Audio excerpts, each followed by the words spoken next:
صلوات محمد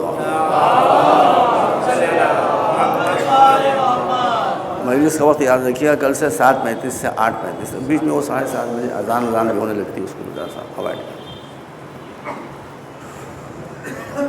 اعوذ باللہ السمیع العلیم من الشیطان اللعین الرجیم، بسم اللہ الرحمن الرحیم، الحمد للہ رب العالمین، بارئ الخلائق اجمعین، والصلاة والسلام علی سیدنا و نبینا و شفیعنا ابی القاسم محمد آلہ الطیبین الطاہرین المعصومین الہداة المہدیین الذین اذہب اللہ عنہم الرجس وطہرہم تطہیرا۔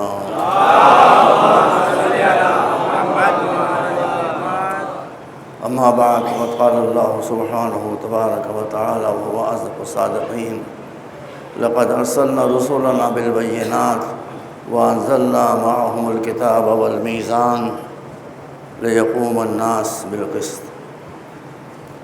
سورۃ الحدید کی 25ویں آیت ہے، جس کا ایک ٹکڑا میں نے آپ کے سامنے پیش کیا ہے، جس سے یہ معلوم ہو جاتا ہے کہ اسلام وہ مذہب نہیں ہے، وہ دین نہیں ہے جو کچھ لوگوں کے لیے آیا ہے۔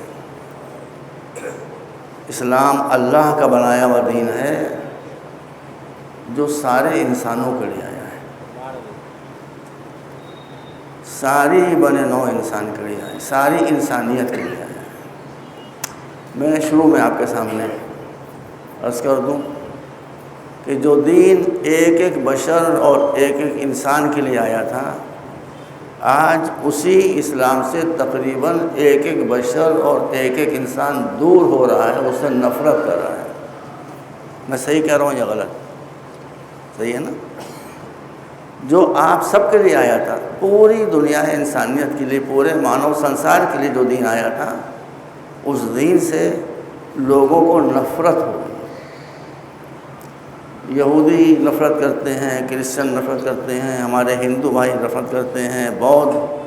یہ کیا بات ہے؟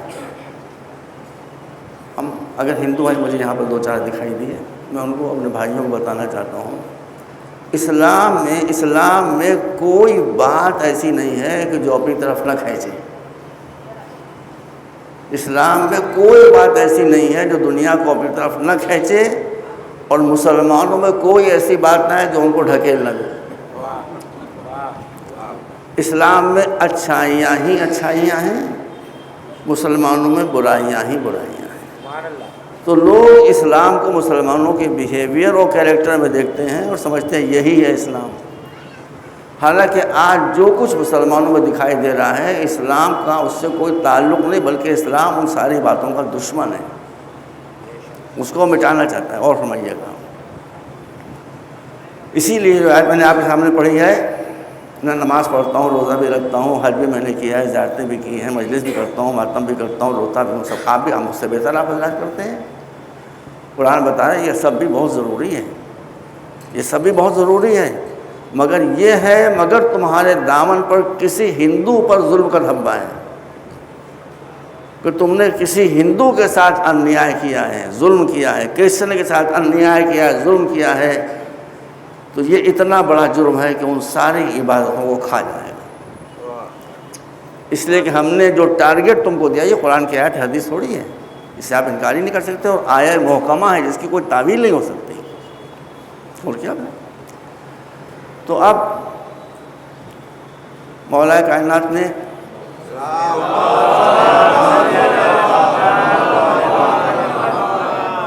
دو جہاد کیے، ایک زمانہ رسول میں، ایک رسول کی وفات کے بعد۔ زمانہ رسول میں چونکہ لوگوں کو شرک کے ذریعے بہکایا جا رہا تھا، اس لیے علی کا جہاد توحید کے لیے تھا، ایکیشور واد کے لیے تھا، جو ہندو بھی کہتے ہیں، آپ کو معلوم نہیں ہے، صحیح، یہ کوئی عقیدہ اختلافی ہے ہی نہیں، میں اچھی طرح جانتا ہوں۔ ایکیشور واد، ایک اللہ کی پرستش کرو، ایک اللہ کو اپنا حاکم مانو، اس راہ میں مولا نے جہاد کیا تھا۔ کیوں؟ قرآن نے شرک کو سرٹیفکیٹ دیا ہے، ان الشرک لظلم عظیم۔ شرک معمولی بات نہیں ہے، شرک ایک بہت بڑا ظلم ہے۔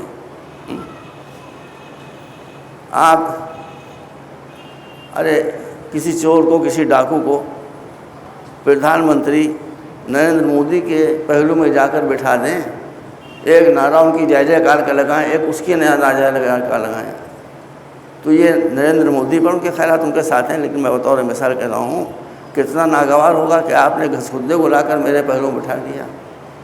ایک گھس خدے اور نریندر مودی میں، منموہن سنگھ میں، یا پنڈت نہرو میں، یا گاندھی جی میں جو نسبت ہو سکتی ہے، اس سے کروڑوں کروڑوں کروڑوں گنا ڈفرینس ہے اللہ میں اور ایک غیر خدا میں۔ اس لیے یہ ظلم عظیم ہے۔ ظلم عظیم دو وجہ سے ہے، ایک تو اللہ کی ذات کے ساتھ جسارت ہے، دوسرے شرک ہی وہ ہے کہ جس کے ذریعے سے لوگوں کو بیوقوف بنایا جاتا ہے۔ یہ اللہ کے ساتھ بھی جرم ہے اور اس کے بندوں کے ساتھ بھی۔ میں اس میں تفصیل میں دینا چاہتا ہوں، اور باتیں کرنا۔ تو جب تک حضور زندہ رہے، پیغمبر اسلام، مولا علی کا جہاد، اسٹیبلشمنٹ آف وننس آف اللہ، ایک خدا کو مانو اور یہ سمجھ لو کہ وہ تم کو پیدا ہونے کے پہلے سے جان رہا ہے اور مرنے کے بعد تک تم کو جانتا رہے گا۔ اور کیا؟ لیکن جب پیغمبر کی آنکھ بند ہو گئی، میں نے کیا تھا آپ کے سامنے کل کی مجلس میں غالباً، کہ اسلام میں اصول دین جو ہمارے ہیں، جو جڑیں ہیں دین کی، اس میں پہلی دو جڑیں یہ ہیں، oneness of Allah, tawhid, and justice to the humanity. انسان کے ساتھ کوئی بھی انسان ہو، انسان انسان انسان، ہندو بھی انسان ہے، کرسچن بھی انسان ہے، یہودی بھی انسان ہے، سکھ، سب انسان ہیں۔ تو قرآن یہ کہتا ہے کہ اگر کوئی مسلمان واقعی مسلمان ہو، نہیں جیسے آج کل کے مسلمان ہیں کم وقت، تو واقعی اگر وہ مسلمان ہوتا ہے تو اس کو بھی فائدہ پہنچے گا اور خلق خدا کو بھی فائدہ پہنچے گا۔ اور اگر اسلام نہیں پہنچ سکا کسی تک تو وہ مسلمان نہ ہو، مگر اسلام کے انصاف سے وہ محروم نہیں رہ سکتا۔ کسی کو یہ حق نہیں ہے، یہ باتیں آپ کو نہیں بتائی جاتی، اور اسی معاشرے کو تو رسول حسین بن علی کی جنگ ہوئی ہے، یہی معاشرہ۔ کسی بھی غیر مسلم کے ساتھ آپ کوئی بات ایسی نہیں کر سکتے ہیں جو انیائے پوروک ہو، جو ناانصافی مبنی ہو۔ ایک گھنٹے کی مجلس ہے، جہاں چاہے بیچ میں بعد میں ٹوک کے مجھ سے آپ پوچھیے تم نے کہا اس میں کون سی آیت تمہاری سپورٹ کر رہی ہے، میں ٹر سے آیت پڑھ دوں گا آپ کے سامنے۔ دیکھیے ایک آیت بس پڑھے دیتا ہوں بطور نمونہ۔ ارشاد ہے قرآن مجید میں سورہ مائدہ میں، وَلَا يَجْرِمَنَّكُمْ شَنَآنُ قَوْمٍ عَلَىٰ أَلَّا تَعْدِلُوا اعْدِلُوا هُوَ أَقْرَبُ بِالتَّقْوَىٰ۔ دیکھو مسلمانوں، کچھ لوگوں نے اگر تمہارے ساتھ زیادتی کی ہے تو تم کو ان کی زیادتی کے جواب میں بھی، بھئی یہ لٹرل ٹرانسلیشن ہے قرآن کا، میں غلط تھوڑی کر رہا ہوں، ان کی زیادتی کے جواب میں بھی تم کو زیادتی کرنے کی اجازت نہیں۔ وہ نہیں جانتے اس لیے زیادتی کر رہے ہیں۔ تمہارے پاس ایک مشن ہے، جسٹس، انصاف اور نیائے کو اسٹیبلش کرنا، اس لیے وہ شخص جو تمہارے ساتھ زیادتی کر رہا ہے اس کو ڈیفینس کر سکتے ہو بے حد تک، لیکن تم زیادتی کے جواب میں زیادتی نہیں کر سکتے۔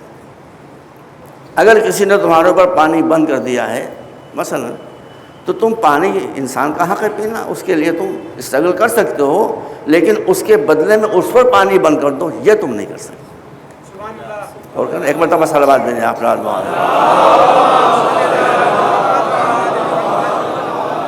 نعرہ تکبیر، نعرہ رسالت، نعرہ حیدری، نعرہ صلوات۔ آج ایک مرتبہ پھر میں کہہ دوں، میں ایک معمولی آدمی ہوں، 2 ٹکے کا بھوا نہیں ہوں، بھوا۔ آپ کو یہ حق ہے کہ مجھ سے کوشچن کریں، آپ کو یہ حق ہے کہ آپ مجھ سے سوال کریں، تاکہ میں اس کو کلیئر تو 1 گھنٹے میں ختم ہو جائے۔ ممکن ہے کوئی ایسا سوال کرنے کا جواب مجھے معلوم نہ، تو میں اسٹڈی کر کے آپ کو بتاؤں گا، میں کوئی حضرت علی تھوڑی ہوں۔ تو عزیزوں، پہلے آپ اسلام کو پہچانیں۔ اسلام کی برکتیں، اس دین کی برکتیں اگر یہ صحیح چینل سے آتا ہے، ملوکیت کے تھرو نہ آئے، امامت کے تھرو آئے، بادشاہوں کے ذریعے سے نہ آئے، اولیاء خدا کے ذریعے سے آئے، تب آپ دیکھیں گے یہ تو کوئی دوسرا اسلام ہے، یہ وہ اسلام تو ہے ہی نہیں کہ جو مسلمانوں میں بدقسمتی سے رائج ہو گیا ہے، یہ دوسرا اسلام ہے۔ میں بھارتی ناگرک ہوں، بھارت کا شہری ہوں، اس دیش سے مجھے پیار ہے، محبت ہے، اسی کی سرزمین سے میں پیدا ہوا ہوں، اسی کی سرزمین میں دفن ہو جاؤں گا۔ سب سے بڑا ظلم یہ ہے کہ انسان کو سادہ بنا کر، بدھو بنا کر اس کو اس کی لائن سے ہٹا دیا گیا۔ مجھے اس دیش سے پیار ہے بھائی، آئی ایم سوری، اس دیش سے پیار ہے، دیش کے نیتاؤں سے پیار نہیں ہے۔ ٹو بی ویری فرینڈ، میں کسی پارٹی کا آدمی نہیں ہوں، میں اس لیے کہ ساری پارٹیوں کو میں نے پرکھ لیا۔ ارے ہندو حضرات ابھی مجھے ملے تھے، وہ حضرت علی علیہ السلام جب امت میں میرے بچوں بہت زیادہ بگاڑ آ چکا تھا، بہت مزاج بدل چکا تھا مسلمانوں کا مزاج، سرمایہ داری آ گئی تھی۔ آپ سمجھیں گے میں منبر پر جھوٹ بول رہا ہوں، ارے بھائی آپ کوئی تاریخ پڑھ لیجئے کہ ایک ایک آدمی کے پاس دولت کتنی تھی،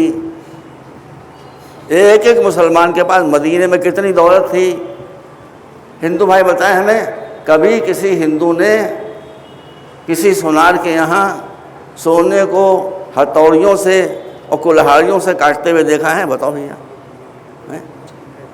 سونے کو سلے سونے کی، بھائی یہ تاریخ پڑھ لیجیے، شیعہ تاریخ نہیں، یہ اسلامی تاریخ ہے۔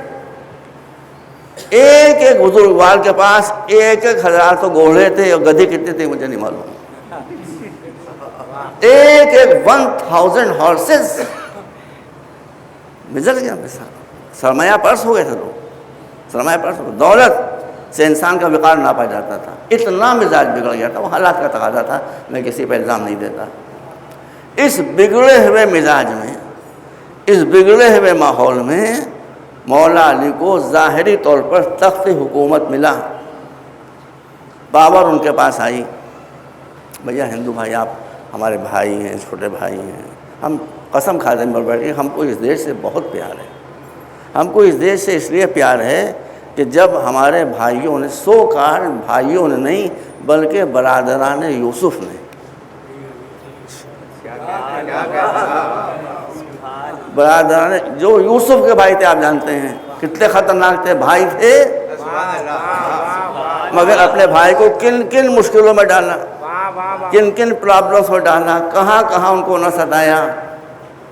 جو ستانے والے لوگ تھے ان کو قرآن بتاتا ہے کہ جب یوسف نے خواب میں دیکھا، بس سمجھیے تو سمجھیے، نہ سمجھیے نہ سمجھیے، جو ستانے والے لوگ تھے ان کو جب اللہ نے خواب دکھایا تو ان کو ستاروں کی شکل میں دکھایا۔ سمجھیے کچھ، آپ نہ سمجھیے میرا کیا ہے، ان کو ستاروں کی شکل میں دکھایا گیا، اور ماں باپ کو چاند اور سورج کی شکل میں دکھایا گیا۔ ستارے چاہے برادران یوسف کی شکل میں ہوں، چاہے بالی ووڈ کے ہوں، چاہے ہالی ووڈ کے ہوں، ان کا کام ایک ہی ہے، دھوکے بازی، دھوکے بازی، دھوکے بازی، ایکسپلائٹیشن، ایکسپلائٹیشن، ایکسپلائٹیشن، بس اس سے نہیں کرتا۔ بگڑا ہوا مزاج، کروڑ پتی، ادھر امبانی بیٹھے ہوئے ہیں، ادھر بجاج بیٹھے ہوئے ہیں، یہ اتنے بڑے بڑے لوگ تھے، مکیش امبانی اسی طرح کے لوگ تھے، باقی لوگ جو تھے وہ غربت کا شکار ہیں۔ ہماری جو سرکاریں آ رہی ہیں کچھ سیاسی تقریریں ہیں، لیکن میں ایسی بات کہوں گا نہیں کہ جس سے کوئی آپ غلط کہہ رہے ہیں۔ کانگریس پارٹی کا دور آیا، جنتا پارٹی کا دور آیا، بی جے پی کا دور آیا، 69 سال ہو گئے، اس ملک میں، اس دیش میں آج بھی 30 کروڑ 300 ملین افراد ہوئے ہیں جن کے پاس کھانے کے لیے ان موجود نہیں ہے۔ یہ آفیشیل اسٹیٹسٹکس ہیں۔ نہیں ہے موجود۔ کیا یہ ملک غریب ہے؟ کہا یہ ملک غریب نہیں ہے۔ دیکھیے 2 جہنم ایسے ہیں جن کا پیٹ کبھی بھر ہی نہیں سکتا۔ ایک جہنم وہ جو آخرت میں جتنا اس میں ڈالے جائیں، جتنی پوری دنیا ڈال دی جائے، وہ قرآن کہتا ہے حل میں اور لاؤ اور لاؤ اور لاؤ اور لاؤ۔ ایک ہمارے نیتا، ان کا بھی پیٹ نہیں ہے، وہ جہنم ہے کہ پورے ہندوستان کی دولت ٹھونس دی جائے پھر بھی ان کی آواز ختم نہیں ہوگی، اور لاؤ اور لاؤ اور لاؤ۔ ہمارے مجھے پکڑ کے میرا کیا کر لیں گے؟ میں غلط کہہ رہا ہوں؟ سوئس بینکس میں کس کا پیسہ ہے؟ کوئی لمٹ ہے اس پیسے کی؟ جب سماج بگڑتا ہے تو یہ صورتحال ہو جاتی ہے عزیزوں۔ اسی بگڑے ہوئے سماج میں مولا علی کو مسلمانوں پر حکومت کرنے کے لیے صرف 3.5 سال ملے۔ 70 سال کے کمپیریزن میں 3.5 سال کی حیثیت کیا ہوتی ہے؟ اور اپنی حکومت کے بالکل آخری دنوں میں مولا نے کوفے میں اعلان کیا کہ مجھے ایک بہت سندیش دینا ہے، بہت اہم میسیج دینا ہے۔ سب لوگ یہاں کوفے کی جتنی آبادی ہے، میرے دوست بھی آ جائیں، میرے دشمن بھی آ جائیں، سب آ گئے۔ خارجیوں کو پہلے آپ نہیں پہچانتے تھے، اب پہچان لیجئے۔ آج بھی جو خارجائٹس ہیں علی کے دشمن، وہ قاعدہ کی شکل میں موجود ہیں، وہ ISIS کی شکل میں موجود ہے۔ جہاں علی کی دوستی ہوگی، چاہے سنی ہو چاہے شیعہ، وہاں مزاج میں رحم ہوگا۔ یہ پہچان بتا رہا ہوں، جہاں علی کی دشمنی ہوگی وہاں لوگ بھیڑیوں سے زیادہ خطرناک ہو جائیں گے۔ بھیڑیوں کو ترس آئے گا، ان کو ترس نہیں آئے گا۔ معصوم بچوں کو مار رہے ہیں آپ ذرا غور کیجیے۔ بھائی آپ میں تو فلم وغیرہ دیکھتا نہیں، لیکن کبھی کبھی دیکھ لیتا ہوں، ایک لوہے کی رسی میں 12-13 آدمی ٹنگے ہوئے ہیں الٹے۔ میں نے دیکھی تصویر، 12-13 آدمی الٹے ٹنگے ہوئے ہیں، نیچے آگ جل رہی ہے۔ ٹنڈے کبابی کی دکان ہو گئی بھائی، انسانوں کو کباب بنایا جا رہا ہے، نیچے کیا جاتا ہے پھر اٹھا لیا، نیچے کیا جاتا ہے پھر اٹھا، آخر ان کو اس میں ڈال دیا گیا۔ دنیا میں کبھی یہ کہیں ہوا ہے؟ یہ حیوانیت بتاتی ہے کہ ان کا کوئی تعلق انسان کامل سے نہیں ہے۔ صلوات پر محمد وعلیہ۔ میں آپ بتا رہا ہوں اسلام کیا ہے، اللہ مجھے توفیق دے انشاءاللہ۔ اسلام ایسا دین ہے کہ جس سے سوائے محبت کی اور کچھ کیا ہی نہیں جا سکتا۔ یہ کسی کا حق ضائع نہیں ہونے دیتا۔ میں پڑھوں گا انشاءاللہ۔ تو اب علی اس تخت حکومت پر آئے کہ جس کا مزاج اتنا بگڑ چکا تھا، 3.5 سال، اور 3.5 سال بھی دشمنوں نے کوشش کہ ملک میں اسٹیبلٹی آنے ہی نہ دو تاکہ ان کی حکومت کا زوال ہو جائے، بدنام ہو جائے۔ ابھی یہ سب باتیں آپ جانتے ہیں۔ 3 سول وار ہو گئے، نہروان کی جنگ، جمل کی جنگ، صفین کی جنگ، یہ بڑی بڑی جنگیں تھیں، یہ جھڑپیں تھوڑی، بڑی بڑی جنگیں تھیں۔ اس میں کئی ہزار لوگ مرے بھائی، کئی ہزار لوگ مرے۔ جمل کی جنگ، میں اپنی حدوں کو جانتا ہوں، کوئی بات ایسی نہیں کہوں گا کہ جس سے کسی کی دل آ جاتی ہے۔ میں حوالہ دے رہا ہوں، اسرار عالم صاحب پہلے جماعت اسلامی کے اسکالر تھے، بڑی اچھی کتابیں لکھی انہوں نے۔ اب اس سے بدل ہو کر وہ انڈیپینڈنٹ ہو گئے ہیں، فری لانسر ہو گئے ہیں۔ ان کی کتاب میرے پاس موجود ہے، عالم اسلام کا بحران، the crisis of Islamic world. عالم ہے بھیا، میرے پاس رکھیے، آئی دکھا دوں میں آپ کو۔ بہت عمدہ کتاب ہے، اتنی موٹی کتاب ہے۔ اس میں وہ لکھتے ہیں کہ عالم اسلام اپنی بحران سے نکل ہی نہیں سکتا ہے، پہلے ان پوائنٹس کو کلیئر کیجئے۔ 10-12 پوائنٹس لکھے ہیں کہ پہلے ان پوائنٹس کو کلیئر کیجئے، مسلمانوں کا ذہن صاف کیجئے، تب آپ سوچئے کہ اسلام کو کیسے، عالم اسلام کو ان مشکلوں سے نکالیں۔ بھائی یہ سنی ہیں، اسکالر ہیں بھائی، میں نے پڑھا، ان کو انگلش بھی آتی ہے، عربک بھی آتی ہے، پرشین بھی آتی ہے، ہبرو بھی آتی ہے۔ اتنا بڑا اسکالر تو بڈھے ہیں بیچارے بہت زیادہ، اب تو وہ چھپے رہتے ہیں، کسی سے ملتے جلتے نہیں ہیں۔ ان کی کتاب ہے، انہوں نے اپنی اس کتاب میں لکھا ہے، بھائی سنی بھی لکھنے والا ہے، میرے پاس کتاب موجود ہے، آپ دیکھ لیجیے۔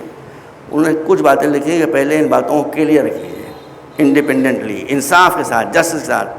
اس میں 2 پوائنٹ یہ ہیں کہ کیا واقعی یہ تاریخی حقیقت ہے کہ بی بی فاطمہ کے جنازے میں صرف بنی ہاشم کے چند لوگوں نے شرکت کی تھی بس؟ This must be clear. بھائی سننی لکھ رہا ہے بھائی، ہم کیا کریں؟ اگر یہ ہے تو ایسا کیوں ہوا؟ بیوی فاطمہ کا مرتبہ کیا کچھ کم ہے؟ ان کو نظر انداز کیوں کیا گیا؟ امت اسلامیہ کو بحران سے نکالنے کے لیے اس کو آپ کلیئر کرنا پڑے گا۔ دوسرا پوائنٹ یہ ہے کہ جنگ جمل کی فائل ہم کو دوبارہ کھولنا پڑے گی۔ بھیا مولا جانتے ہیں، میں ان کے ذریعے کے سامنے پڑھ رہا ہوں، کتاب میرے پاس موجود ہے، آپ کو ہوگا کہ آپ یقین کرائیے، میں دکھا دوں گا آپ کو۔ جنگ جمل کی فائل کھولنا پڑے گی۔ کیوں؟ کراچی میں جشن علی ہو رہا تھا 12-15 سال پہلے، میں اس وقت جاتا تھا پاکستان، میں جانا چھوڑ دیا۔ تو وہاں ایک صاحب جو پاکستانی تھے مگر سعودیہ میں بس گئے تھے، مدینہ یونیورسٹی میں وہ پروفیسر تھے۔ مدینہ یونیورسٹی میں پروفیسر جو ہوگا وہ معمولی آدمی تو نہیں ہوگا بھائی، وہ معمولی آدمی تو نہیں ہوگا۔ مدینہ یونیورسٹی میں جو پروفیسر ہوگا وہ پڑھا لکھا ہوگا، صاحب نظر ہوگا۔ وہ تقریر کر رہے تھے، دو باتیں بتا دوں، دو باتیں انہوں نے کہی ہیں، ریکارڈنگ کسی کو شک ہے میں منگوا کے دکھا دوں گا، ویڈیو ریکارڈنگ ہو گئی، میں خود اچھل گیا تھا۔ پہلی بات انہوں نے کیا کہی؟ بھائی مجھے نہیں معلوم تھی بات، اور لوگ معلوم، کہا کہ مسلمانوں میں بہت سی باتوں میں اختلاف ہے، مگر ایک بات اسلام کے ہر فرقے میں ایک طرح سے مانی جاتی ہے۔ ارے ہم تو ہیں علی کے غلام، ان کو چھوڑیے، دیوبندی ہوں، بریلوی ہوں، سلفی ہوں، کچھ کسی بھی فرقے سے اسلام کا ان کا تعلق ہو، مگر جو یونانیمسلی اسٹیبلش فیکٹ ہیں، حقیقت ہے جس کو سب مانتے ہیں، وہ یہ سن لیجیے اور یاد رکھیے، میں ریفرنس دے رہا ہوں آپ کو، اور بات بالکل صحیح ہے یہ، میں نے بھی چیک کیا، دیگر علماء بھی یہی کہتے ہیں۔ تو انہوں نے کہا کہ سارے عالم اسلام میں جو بات مسلم ہے وہ یہ ہے کہ کوئی بھی انسان ہو، کوئی بھی شخصیت ہو، مرد ہو یا عورت ہو، کوئی بھی زمانہ ہو، کوئی بھی دور ہو، رسول کا دور ہو، خلافہ کا دور ہو، اس کے بعد کا دور ہو، مسلمات اسلامی میں یہ ہے کہ جو بھی علی کے مقابلے میں آیا تو حق علی کے ساتھ تھا، وہ باطل پر تھا۔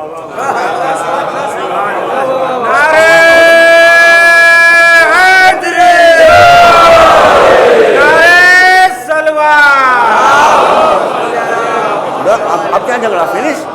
اس کا تو جھگڑا ہے، وہاں جھگڑا ہی کیا ہے؟ فنش، قصہ ختم۔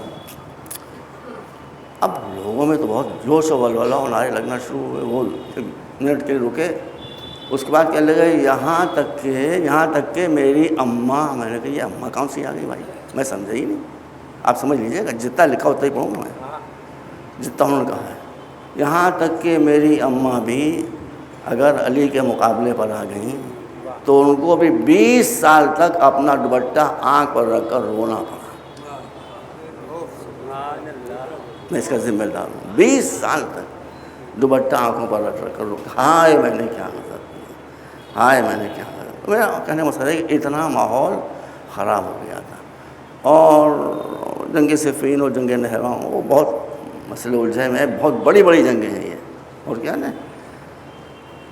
اس بگڑے ہوئے ماحول میں مولا علی نے اپنے دوستوں دشمنوں سب کو بلایا۔ بہت بڑا شہر تھا کوفہ اس وقت اس کی 9 لاکھ آبادی تھی، اس زمانے میں 9 لاکھ آبادی بہت ہوئی بھائی، آج کا لکھنؤ دہلی تھوڑی ہے، آبادی اتنی بڑھ گئی، تو اسی کے تناسب سے اس وقت کی لحاظ سے 9 لاکھ کی آبادی بہت ہوئی۔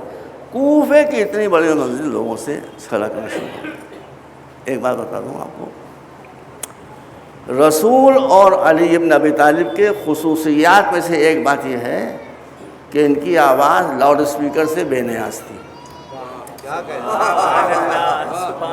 جیسے رسول کے جسم کا سایہ نہیں پڑتا تھا، جیسے جسم پر مکھی نہیں بیٹھتی تھی، اسی طرح سے مولا کائنات اور رسول علیہ السلام، ان دونوں کی خصوصیت یہ تھی کہ کبھی چیختے نہیں تھے، نارمل آواز میں گفتگو کرتے تھے، مگر آڈینس کے آخری انسان تک ان کی آواز پہنچتی تھی۔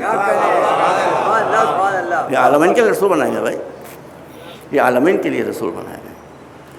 تو اب مولا علی نے اسی آواز کا سہارا لیتے ہوئے یہ کہا کہ مسلمانوں، تم میرے مخالف بھی ہو، میری نمازوں کو ڈسٹرب کرتے ہو، میرے سرمنس کو ڈسٹرب کرتے ہو، مگر میں تم سے ایک بات کہنا چاہتا ہوں، میں تم سے ایک سوال کرنا چاہتا ہوں، یہاں تم فقط سچ بول دو اور کچھ نہیں چاہتا۔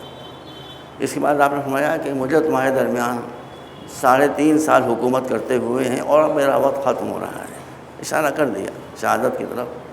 میں تم کو اللہ کی قسم دے کر یہ سوال کرنا چاہتا ہوں، اس میں کوفہ کے بھی لوگ ہیں، باہر کے بھی لوگ ہیں، ہر طرف کے لوگ موجود ہیں، کہ اگر کسی کی نالج میں، کسی کے علم میں، میری پوری اسٹیٹ میں کوئی ایک مسلمان، غیر مسلم، عیسائی، یہودی، بیمار، آزار ایسا دکھا دیا جائے اس پوری اسٹیٹ میں کہ جس کے کھانے کے لیے غذا موجود نہ ہو، جس کے پہننے کے لیے لباس موجود نہ ہو، جس کے رہنے کے لیے مکان موجود نہ ہو، تو بتاؤ وہ کون ہے؟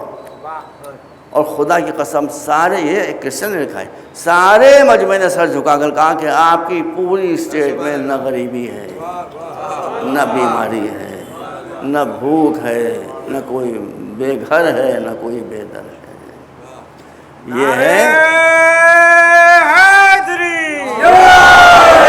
نعرہ سلوات، نعرہ حیدری،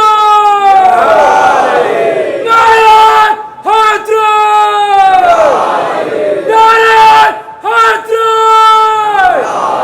حسینیت، حسینیت، حسینیت، بندہ سلمان۔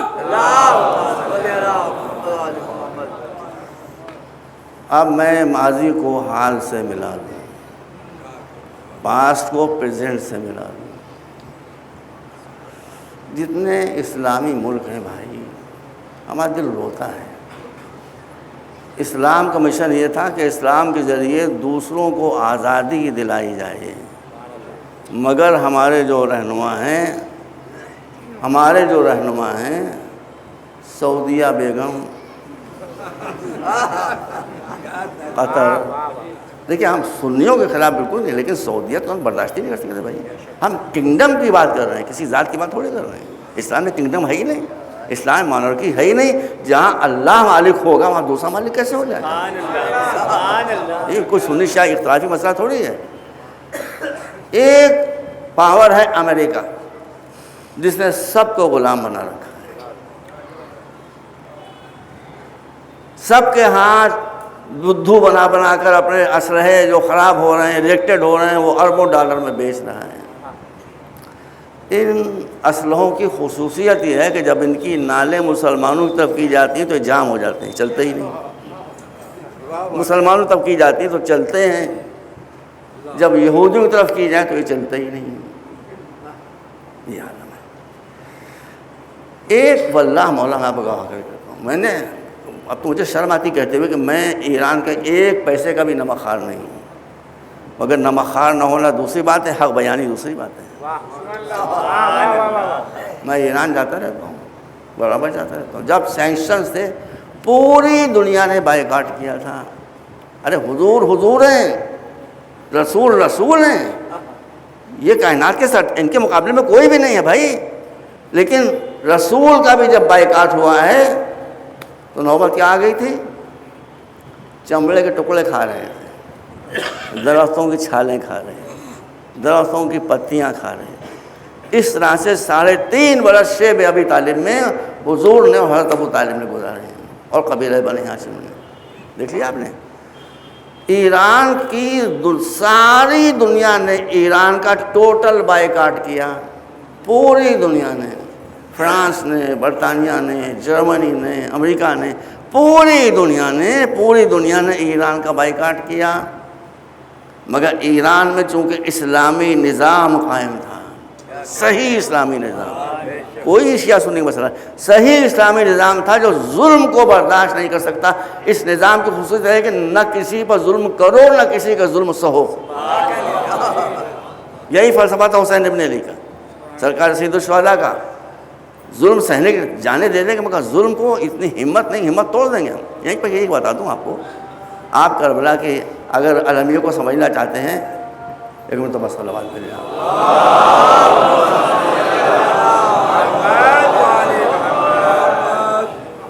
5 منٹ اذان کی نظر ہو گئے، 55 منٹ کی مجلس رہ گئی، ایک مرتبہ اور صلوات بھیجیں آپ۔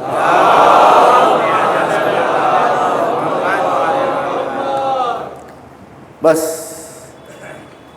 جب سب نے اقرار کیا کہ کوئی غریبی نہیں ہے، بھوک مری نہیں ہے، آرام سے لوگ رہ رہے ہیں، تو آپ نے کہا تم نے نئے نئے کپڑے بنوائے ہیں، نئے نئے گھر بنوائے ہیں، نئی نئی سواریاں خریدی ہیں، لیکن تمہارا امیر یہی کرتا پہن کر مدینے سے آیا تھا۔ یہ چند درہم کا کرتا ہے اور اس میں بھی پیوند لگ گئے ہیں، اور جب میں درزی سے کرتا ہوں تو کہتا ہوں مولا جگہ کہاں ہے جو پیوند لگ گئے؟ ایک اسلامی امیر ہے جو دنیا سے بھوک مری کو مٹا کر، غربت کو مٹا کر 3 درہم کا کرتا پہنتا ہے، ایک ہمارا لیڈر ہے کہ جو کچھ نہیں مٹاتا اور 10 لاکھ کا کرتا پہنتا ہے۔ بے بھی تفاوت رہے، کوئی بھی ہوتا وہ تو مزاج ہی جو ہے وہ یہی ہو گیا۔ وہ اسلام، اس میں کرسچن بھی تھے جنہوں نے اقرار کیا، جیوز بھی تھے، ناراض بھی تھے، خوش بھی تھے، مگر سب نے اس بات سے انکار نہیں کیا کہ آپ کے ملک میں 3.5 برس کے اندر غریبی کا، بیماری کا، بیکاری کا سب کا خاتمہ ہو گیا۔ تو بتائیے کہ اگر یہ اسلام ہوتا آج تو کون اس اسلام سے نفرت کر سکتا تھا؟ یہ اسلام کی اصل ہے۔ تو میں ایران کا ذکر کر رہا تھا، مولانا بھی تشریف لے آئے۔ 6 برس دنیا نے ظلم و ستم نے، بدماشوں نے، گینگسٹرز نے ایران کا بائیکاٹ کیا، میں برابر جاتا رہا، مجھے اس بائیکاٹ کا اثر کہیں دکھائی ہی نہیں۔ بڑے بڑے بازار سامان سے کھچا کھچ بھرے ہوئے، خریداروں سے بھرے ہوئے، پیسے کی کوئی کمی نہیں۔ کیوں؟ یہ اس لیے ہے کہ قرآن کا وعدہ ہے کہ اگر تم ایمان اور تقوی کو اختیار کرو تو تمہارے رزق کے لیے دروازے ہم کھول دیں۔ یہ وعدہ کس نے کہاں کیا ہے؟ بھائی سیف عباس صاحب، ہم سے چھوٹے میں بھائی کہیے آپ کو، بیٹے کے برابر۔ یہ کس نے وعدہ کیا؟ سن لیجئے، یہ وعدہ اس نے کیا ہے کہ وَمَن يَتَوَكَّلْ عَلَى اللَّهِ فَهُوَ حَسْبُهُ وَيَرْزُقْهُ مِنْ حَيْثُ لَا يَحْتَسِبُ۔ بس یہ پوائنٹ کو لے کے میں آگے بڑھ رہا ہوں۔ اگر تم دنیا کو چھوڑ کر اللہ پر بھروسہ رکھو گے تو تم کو ہم رزق دیں گے، چاہے پوری دنیا بائیکاٹ کر دے۔ کہاں سے دیں گے رزق؟ من حیث لا یحتسب، جہاں تم کو سان گمان بھی نہیں ہوگا کہ یہاں سے بھی رزق آ سکتا ہے۔ اس کو صاف کر دوں پھر آگے بڑھوں۔ اب ماشاءاللہ اب تو ایرا یونیورسٹی ہو گئی ہے، آپ حضرات کی دعا میں کی نہیں، آپ نے مجھے معلوم ہے خوب اچھی بات کی نہیں، لیکن خیر بہرحال ایک عزت کی بات ہو گئی کہ اتنی بڑی یونیورسٹی جو ہے ماشاءاللہ وہ 2 بچوں نے مل کے بنا دی، اللہ کا شکر ہے بہت بہت۔ میں جاتا رہتا ہوں تو وہ مجھے زیادہ معلومات ہو گئے ہیں۔ بچہ جب ماں کے پیٹ میں ہوتا ہے تو وہ سیلڈ ہوتا ہے، انسان یا منہ سے کھاتا ہے یا ناک سے کھاتا ہے، یہ بھی سیلڈ ہوتی ہے۔ جو ظاہری راستے تھے رزق کے وہ اللہ نے خود سیل کر دیے، یہ دکھانے کے لیے کہ ہم رزق دیں گے ایسی جگہ سے کہ جہاں تم نے سوچا بھی نہ ہو۔ ناک بھی سیل کر دی اس نے اور منہ بھی سیل کر دیا، مگر یہ توند کھول دی اس نے، یہ ناف۔ یہاں سے کبھی رزق پہنچا ہے آپ کو؟ تو یہ اسی کے لیے کہ یرزقہ من حیث، بچے کو یہاں سے غذا ملتی ہے اور وہ غذا ملتی ہے جو اس کے مزاج کے لیے سوٹ کرتی ہے۔ صلوات بر محمد وعلی۔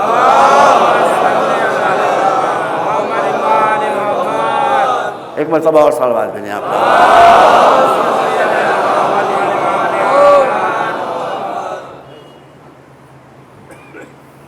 تو سب سے بڑا ظلم یہ ہے کہ انسان کو بدھو بنا دیا جائے، مذہب کے ذریعے، دھرم کے ذریعے، یا ملک کی وفاداری کے نعروں کے ذریعے۔ ہم ہندو میں بھائی ہیں، بڑے اچھے لوگ ہوتے ہیں بھائی، ہندو بہت پیارے لوگ ہیں، ہم تو کسی کی بھی دل شکنی نہیں کرتے، ان کی دل شکنی کیا کریں گے؟ جہاں فقط نعرے لگتے ہیں وہاں بیوقوف بنایا جاتا ہے۔ ہم اس دیش کے وفادار ہیں، اور آپ دیکھ لیجئے کہ ہم اس دیش ہی کے لیے کام کر رہے ہیں، اپنے بچوں کے لیے کچھ نہیں کر رہے ہیں۔ اپنے بچوں کے بچے یہاں پڑھیں گے جن کو کوئی پڑھانے والا نہیں ہے تو دیش ہی تو سمجھے گا، دیش ہی تو بنے گا۔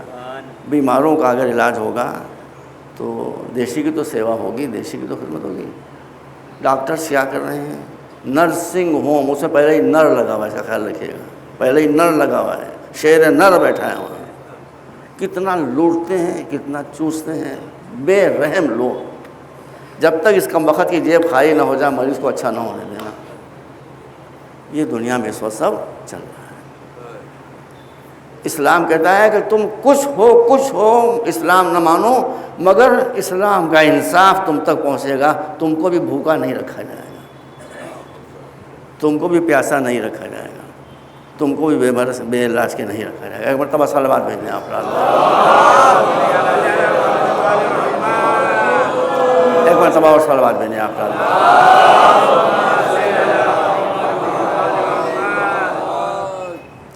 اسلام کہتا ہے کہ سب سے بڑا ظلم یہ ہے کہ انسان کی عقل کو پنپنے نہ دو۔ عقل بیکار ہو گئی، تمہارا ڈیفنس سسٹم جتنا تھا وہ سب ختم ہو گیا، جو چاہے گا تم کو بیوقوف بنا دے گا۔ عقل کی غذا ہے علم، علم کا دروازہ اپنے بچوں کو بند نہ ہونے دو۔ میں خالی آپ کے سامنے آج ایک عقل کا اور ایک علم کا نمونہ پیش کرنا چاہتا ہوں۔ امام جعفر صادق علیہ السلام،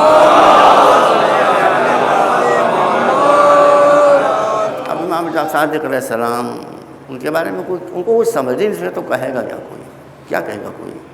اس کے لیے صرف میں آپ اگر ایک کام کر دیں کہ توحید مفضل کا سرل اردو میں ترجمہ کرا کے تقسیم کرا دیں، میرے پاس رکھا ہے اس کا ترجمہ، پاکستان میں صاحب نے کیا ہے، تو دیکھیے لوگوں کی آنکھیں کھل جائیں گی کہ ہمارا امام کیا کیا نہیں جانتا تھا، جو آج کے لوگ نہیں جانتے وہ بھی امام جانتے ہیں۔ اب انہی کے دور میں ایک ملحد تھا، ایتھیسٹ، عبداللہ الدیسانی، بڑا پڑھا لکھا آدمی تھا بھائی، جیسے رسل تھا، یہ بھی بہت پڑھا لکھا آدمی تھا، بڑے بڑے پہلوانوں کو چت کیے ہوئے، یہ کہتا تھا اللہ ہے ہی نہیں، کریٹر ہے ہی نہیں، خالق ہے ہی نہیں، خدا ہے، بہت تیار تھا اس پر، جو آیا اس کو چت کر دیا، جو آیا اس کو چت کر دیا، جو آیا اس کو چت کر دیا۔ ہمت اس کی اتنی بڑھ گئی کہ وہ امام جعفر صادق کو چیلنج کر کے آ گیا کہ سارے پہلوانوں کو تو میں نے چت کر دیا ہے، اب آپ سے بھی گفتگو کرنے کی ہمت ہے۔ بھائی تاریخ پڑھیے، میں تو بہت کٹ کر رہا ہوں، اس لیے وقت ختم ہو گیا ہے۔ ایک ہجوم جمع ہو گیا، اس میں دو طرح کے لوگ تھے، کچھ لوگ وہ تھے جو چاہتے تھے، جو امام سے واقف تھے، جانتے تھے کہ امام جب اس کو شکست دیں گے تو پوری دنیا میں شورا ہوگا، اور وہ جو امام کی توہین کرنا چاہتے تھے وہ بھی آئے تھے طرف کہ یہ تو ہرا ہی دے گا امام صادق کو، معاذ اللہ ان کی ذلت و رسوائی ہوگی۔ بڑے بڑے اکھاڑوں میں اترا ہوا امام کے پاس آیا، امام مسکراتے ہوئے اس کے سامنے آ گئے۔ اب مجمع ہزاروں کا، یہ کتنا مجمع، جم غفیر، اب اس سے مناظرہ امام سے ہونے والا ہے۔ لوگوں نے یہ دیکھا کہ وہ بیٹھا ہوا تھا، امام آئے اور وہ اٹھ کے چلا گیا۔ جب جا رہا تھا بھائی قاری صاحب، تو لوگوں نے کہا کہاں جا رہے ہیں آپ لوگ؟ کہنے مناظرہ تو ہو گیا۔ ارے کہاں ہو گیا مناظرہ؟ کہا ہو گیا مناظرہ، مناظرہ ہو بھی گیا اور میں ہار بھی گیا۔ خود ہی کہہ رہا مناظرہ ہو بھی گیا، ڈیبیٹ ہو بھی گئی اور میں ہار بھی گیا۔ کبھی ٹی وی پہ دیکھیں ڈیبیٹ کیسی ہوتی، شاندار، ماشاء اللہ، مالتا کتے بھونک رہے ہیں، واللہ صاحب مالتا کتے بھونک رہے ہیں۔ لوگوں نے کیسے کیا کہا کچھ بھی نہیں ہوا۔ وہ آئے، انہوں نے آتے ہی سوال کیا کہ تمہارا نام کیا ہے؟ میں ہار گیا، نام پوچھنے ہی سے میں ہار گیا، کیونکہ میرا نام ہے عبداللہ۔ عبداللہ کے معنی ہوتے ہیں سلیو آف گاڈ، اللہ کا غلام۔ تو پڑھ سے کہیں گے اللہ ہے ہی نہیں تو آپ غلام کس کے ہیں؟ تو بغیر مناظرہ کیے ہوئے انہوں نے مجھے ہرا دیا۔ ہم سب کا احترام کرتے ہیں، مگر ہم سب سے باادب ہو کر یہ درخواست کریں کہ ہمارے امام کے مقابلے میں کبھی نہ آئیے گا۔ اگر اپنی عزت آپ چاہتے ہیں، بچہ بھی امام ہو تو اس کے مقابلے میں نہ آئیے گا۔ حضرت امام ابو حنیفہ ہم ان کا بڑا احترام کرتے ہیں، بڑا ان کا کنٹریبیوشن ہے، بہت ان کی منزلت ہے، فقہ میں ایک بہت بلند درجہ ان کو حاصل ہے، اور بڑا ائمہ اہل بیت سے بڑی محبت بھی کرتے تھے، ایسی بات تھوڑی ہے۔ اب یہ تقریباً 70 برس کے تھے بیٹا، یہ تقریباً 70 برس کے تھے، سفید بال داڑھی کے سر کے۔ کسی نے پوچھا سرکار آپ کی عمر کیا ہے؟ کہنے لگے 2 برس۔ ہیں 2 برس کیا مطلب ہوگا؟ کہنے لگے بس میری زندگی میں وہی 2 برس میری عمر ہے جو میں نے امام جعفر صادق کے دربار میں گزاری تھی۔ یہ میں نے بتا دیا کہ ان کے دل میں بہت احترام تھا۔ یہ آئے امام جعفر صادق پر تشریف لاتے رہتے تھے۔ آپ کے صاحبزادے امام موسیٰ کاظم بہت کم سنی میں نماز پڑھ رہے تھے، یہ رک گئے۔ جب بچے نے نماز ختم کی، بچپنا تھا، تو انہوں نے قرأت کی، ارکان نماز کی ادائیگی کی، خضوع و خشوع کی بہت تعریف کی۔ بہت اچھی نماز پڑھی بیٹا آپ نے، شاباش، ایسی نماز ہونا چاہیے۔ ایک میرے لال کمی رہ گئی. امام نے کہا بچہ کیا کمی رہ گئی بھائی, چچا کیا کمی رہ گئی؟ کہا کہ آپ ایسی جگہ نماز پڑھ رہے تھے, سن لیجئے بھائی قاری صاحب, ایسی جگہ نماز پڑھ رہے تھے کہ جہاں سے لوگ سامنے سے آ رہے تھے اور جا رہے تھے, تو آپ کی نماز میں خلل پڑ رہا تھا, نماز آپ کی ڈسٹرب ہو رہی تھی, آنے و جانے والے آپ کے اور خدا کے درمیان حائل ہو رہے تھے. امام مسکرائے, کہا یہ بتائیے اللہ ہم سے کتنا قریب ہے؟ کچھ قرآن نے بتایا ہے؟ کہاں بتایا ہے قرآن؟ کہا کیا بتایا؟ کہا نحن اقرب الیہ من حبل الورید, تمہاری رگ گردن بھی تم سے کچھ فاصلے پر ہوگی, ہم اس سے بھی زیادہ تم سے قریب ہیں. تو جو رگ گردن سے زیادہ قریب ہے تو بیچ میں آنے کی گنجائش ہی کہاں ہے جو کوئی نماز میں کھڑا ہے؟ صلوات پر محمد و آل محمد. ایک مرتبہ اور صلوات بھیجیں آپ.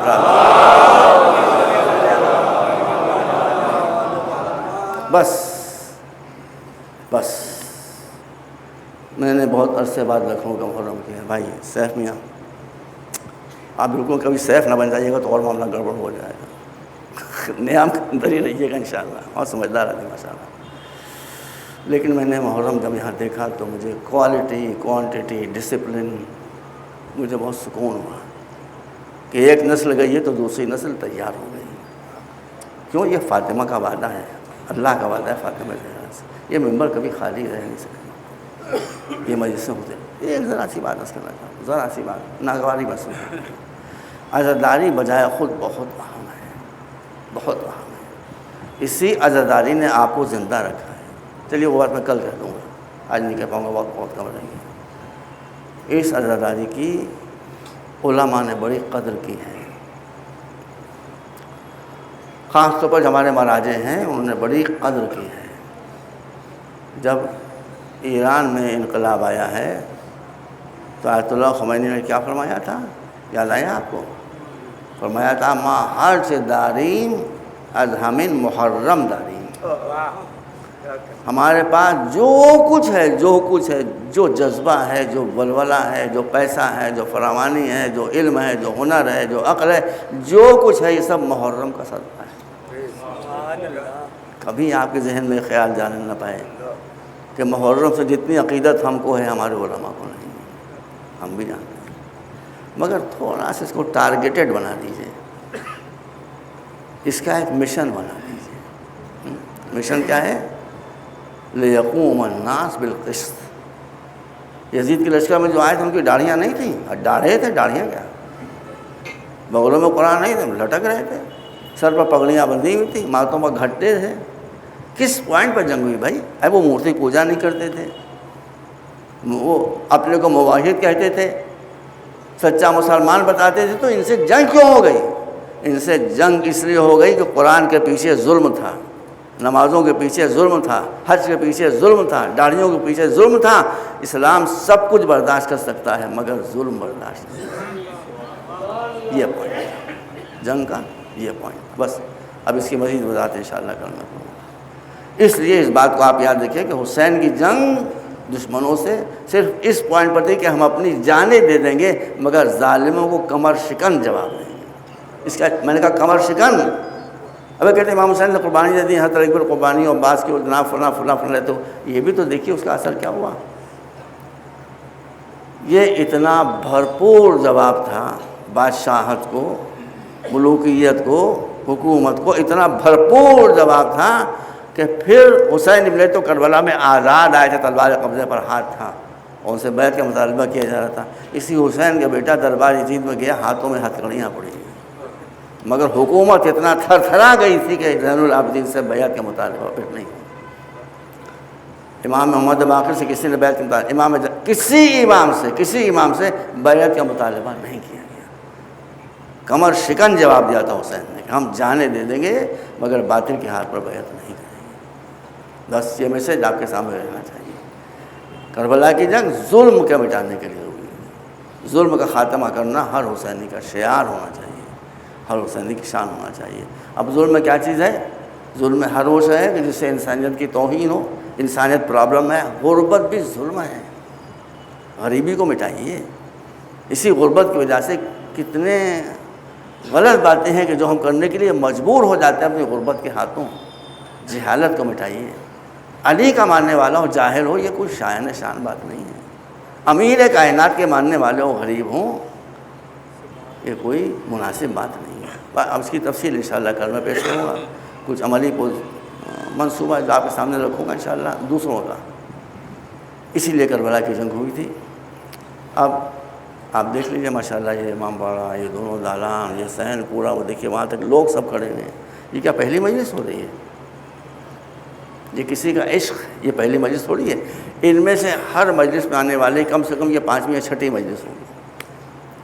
صبح سے مجلسوں میں شرکت شروع ہوتی ہے اور لیٹ ان دا نائٹ، رات گئے تک مجلسوں میں شرکت ہوتی رہتی ہے، اور آپ جس مجلس میں صاحب حسین پڑھیں گے سمجھیں گے یہی پہلی مجلس ہو رہی ہے۔ یہ جذبہ ہے، یہ بہت قابل قدر جذبہ ہے۔ یہ جذبہ ہمارے پاس نہیں ہے اتنا جتنا آپ کے پاس ہے، تو ہم اس کے قدرداں ہیں۔ اب آج 2 بچوں کا ذکر کیا جاتا ہے، میں آج 3 بچوں کا ذکر کروں گا۔ ایک بچہ اصحاب میں سے، 2 بچے بنی ہاشم میں سے۔ حضرت مسلم بن اوسجہ بہت بوڑھے ہیں، 86 برس کی عمر بتائی جاتی ہے۔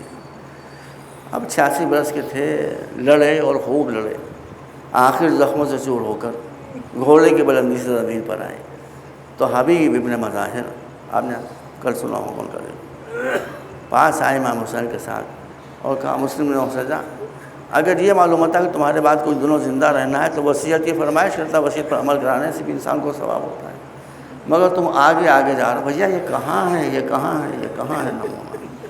تم آگے آگے جا رہے ہو، پیچھے پیچھے ہم بھی اسی راہ شہادت کے مسافر ہیں۔ یہ آواز مسلم بن اوسجہ کے کان سے ٹکرائی، زبان نہیں ہلا سکتے تھے، ہاتھ کی انگلی سے روایت یہی ہے کہ تھر تھراتی ہوئی انگلی سے اشارہ کیا حسین کے طرف، وہ زبان سے کچھ نہیں کہہ سکے۔ مطلب یہ کہ مرتے مر جانا مگر فاطمہ کے لال کا دامن نہ چھوڑنا۔ یہ چاہنے والے کہاں ملیں گے آپ؟ اسی پر تو فخر کا حسین۔ مسلم کے سرہانے سے ابھی حسین اٹھے نہ تھے کہ مسلم کے خیمے کا پردہ بلند ہوا۔ ایک 12-13 برس کا بچہ تلوار کمر میں لگائے ہوئے جو زمین پر خط دیتی جاتی ہے، دوڑتا ہوا میدان کربلا کی طرف چلا۔ حسین نے کہا ارے یہ بچہ کہاں جا رہا ہے، یہ بچہ کہاں جا رہا ہے؟ اس کو پکڑ کر لے کر میرے پاس آؤ۔ اس کو لے کر آئے امام کے پاس۔ اب دیکھیے بچے میں یہ جب جذبہ ہے تو باپ میں کیا جذبہ ہوگا؟ یہ بچہ آیا امام کے پاس، امام نے کہا بیٹا کہاں جا رہے ہو، میرے لال کہاں جا رہے ہو؟ کہا میدان جنگ میں۔ کہا میدان جنگ میں جا رہے ہو، کیوں؟ کہا لڑنے کے لیے۔ کہا کیوں؟ کہا اس لیے کہ بابا کی شہادت کے بعد آپ کو بے کسی کا احساس نہ ہو۔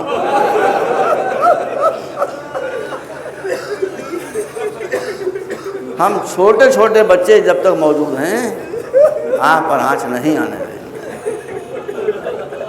بھائی ہم بڑی باتیں نہیں پیش کرتے، نہ کوئی پیش کرتا ہے۔ امام کی آنکھ جب یہ سن کر آپ کی آنکھوں سے آنسو ٹپکنے لگے، بھائی 1400 برس کے بعد امام کی آنکھوں سے آنسو ٹپکنے، کہا بیٹا تو ابھی بالغ بھی نہیں ہے، تجھ پر سے جہاد ساقط ہے۔ ارے معرفت رکھتا ہے بچے۔ کہا مولانا میں جانتا ہوں میں بالغ نہیں ہوں، لیکن یہ بتائیے کہ آپ کے خانوادے میں تو ایک بچہ نابالغ ہے، قاسم۔ میں سن رہا تھا کہ آپ نے کہا تھا تم بھی شہید ہوگے اور علی اصغر بھی شہید ہوگا، تمہارا چھوٹا بھائی، تو یہ 2 شہادتیں شہید ہو سکتے ہیں، تو میرا بھی نام دفتر شہادت میں آ سکتا ہے۔ امام نے کہا نہیں بیٹا تمہارا معاملہ قاسم علی اصغر کے اس سے مختلف ہے، ان کو تو بہشت ولی میں اجازت دوں گا، تیرے لیے ضروری تھا کہ تیرا باپ اجازت دیتا یا کم سے کم تیری ماں تو اجازت دیتی۔ کہا مولا آپ نے میرا مسئلہ حل کر دیا۔ کہا کیسے؟ کہا باپ کی لاش صاحب قدموں میں پڑی ہے اور یہ میرے جسم پر کپڑا میری ماں نے پہنایا ہے، یہ لباس میری ماں نے پہنایا ہے، کمر میری ماں نے، تلوار میری کمر میں میری ماں نے لگائی ہے۔ بچہ بھی کہہ رہا تھا کہ خیمے کے دروازے سے آواز آئی، اے غریبوں کا ہدیہ قبول کرنے والے، ایک بیوہ کے ہدیے کو قبول کر لیجیے، میرے پاس کچھ نہیں ہے۔ اس بچے کو اپنے اوپر نثار ہو جانے دیں۔ آپ بتائیے جب اصحاب کے بچوں کا یہ جذبہ تھا اور ماؤں کا جذبہ تھا تو زینب کے بچوں کا عالم بس، اور زینب کا عالم کیا ہوگا؟ مختصر عرض کر رہا ہوں آپ کے سامنے۔ میں نے دیکھیے مختلف روایتیں ہیں، کسی روایت کو آپ جھوٹ نہیں کہہ سکتے، ہمیں کیا معلوم روایتیں مختلف ہیں۔ بہرحال میں یہاں جو مصر میں یہاں مجلس پڑھ رہے تھے میں سن رہا تھا اس کو، میں وہ روایت صحیح ہے، وہ بھی روایت ہے، لیکن روایتیں مختلف ہوتی ہیں۔ اب میں جو روایت آپ کے سامنے پڑھ رہا ہوں وہ یہ ہے کہ شب عاشور ہے، زینب اپنے بچوں کو اپنے سامنے بٹھائے ہوئے ان کو نصیحت کر رہی ہیں۔ کیا نصیحت کر رہی ہیں؟ نصیحت یہ کر رہی ہیں، بیٹا بچوں میرے دل کے ٹکڑوں، کل آل محمد کی قربانی کا دن ہے۔ ہر بیوی اپنے لخت دل کو پیش کرے گی کہ حسین پر قربان ہو جائے، اسلام پر قربان ہو جائے، علی اکبر لیلا کی قربانی ہوں گے، فروا قربان قاسم ہوں گے، تم میری قربانی ہو۔ اس لیے میں تم کو وصیت کرتی ہوں کہ ایسا نہ ہونے پائے کہ علی اکبر تم سے پہلے شہید ہو جائے، یہ میں ٹالریٹ نہیں کر سکتا۔ قاسم تم سے پہلے، کہاں بادر گرامی، کہاں ممکن ہے یہ؟ آپ کا فقط اتنا مرحلہ ہے کہ آپ ہمیں ماموں جان سے شہادت کی اجازت دلوا دیں، بس آگے ہم کچھ نہیں، ہم دیکھ لیں گے، وہ سمجھ لیں۔ صبح عاشور نمودار ہو گئی، دفتر قربانی کھل گیا، ایک کے بعد دوسرا شہید درجہ شہادت پر فائز ہونے کے لیے جانا شروع ہو گیا، یہاں تک کہ بنی ہاشم کے بھی کچھ افراد شہید ہو گئے۔ تو زینب نے ان بچوں سے کہا، میرے بچوں، بنی ہاشم کے فلاں فلاں فلاں شہید ہو گئے، تم ابھی تک کھڑے ہوئے ہو میرے سامنے؟ کہا ہم تو بار بار جاتے ہیں ماموں جان کے پاس کہ ہم کو بھی اجازت دے دیجیے، ہم کیا کریں کہ ہم تڑپتے ہیں، ہم ہاتھوں کو چومتے ہیں، ہم قدموں پر سر رکھتے ہیں، لیکن ہمارے مولا ہمیں اجازت نہیں دے۔ زینب ان بچوں کو سمجھاتی ہوئی، کان میں کچھ کہتی ہوئی، وہ کیا کہا وہ بعد میں ظاہر ہوگا، اپنے بھائی کے پاس لے کر آئیں، کہا بھائی ان بچوں کو بھی اپنے اوپر قربان ہونے کی اجازت ہے۔ ایک زینب کی ایسی بہن، بھائی زینب کی ایسی بہن، اور وہ اپنے بھائی سے جو امام وقت ہے آ کر یہ اجازت مانگ رہی کہ اس کے بچوں کو شہید ہونے کی اجازت۔ امام بہرحال گفتگو بڑھانا نہیں ہے، امام نے اجازت دی۔ ان دونوں شہزادوں نے آ کر لشکر ابن سعد کے اوپر حملہ کیا، بڑی دیر تک جنگ کرتے رہے، بہت سے لوگوں کو مارا، بہت سے لوگوں کو قتل کیا، پھر آخر زخموں سے چور ہو کر ایک کے بعد دوسرا زمین پر آ گیا۔ زمین پر گرتے گرتے آواز دی، مولا مدد کو آئی ہے۔ حسین نے 2 لاشیں دیکھی، بھئی میں دیکھا ہے مگر دیکھ نہیں پڑتا، بلّہ میں دیکھا ہے گراہ میں، کہ حسین نے پہلی مرتبہ عباس سے کہا، عباس میرے ساتھ چلو لاشیں اٹھانے کے لیے۔